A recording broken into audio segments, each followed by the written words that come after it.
Nul n'a le droit de dire ça c'est halal ou ça c'est haram si ce n'est sur la base de révélation. Or, ces mots sont galvaudés. Et si je prends les petits-enfants musulmans ou issus de familles musulmanes, puisqu'on est tous musulmans, issus de familles musulmanes, le premier mot arabe probablement qu'ils apprennent, c'est haram. C'est haram. Tout est interdit.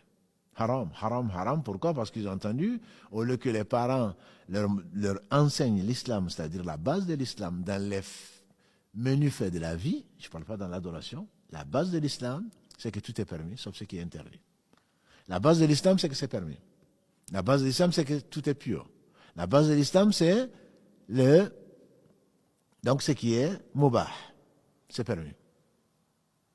C'est halal, c'est mubah, tant qu'il n'y a pas quelque chose qui vient dire que c'est haram.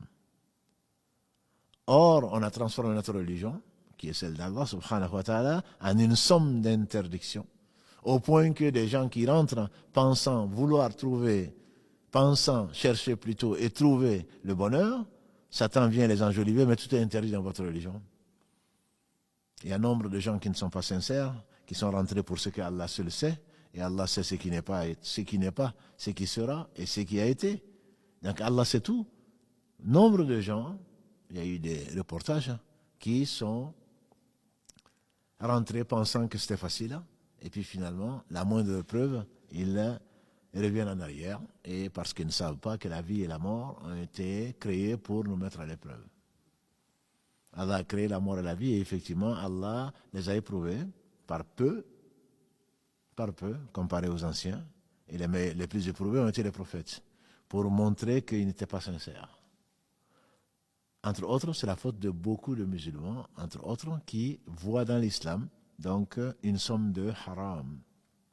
Dans l'islam, je parle dans les mu'amalat, le mariage, le vêtement, le manger, le ceci, tout est permis, sauf ce qui est interdit. Ce qui est interdit, c'est l'exception.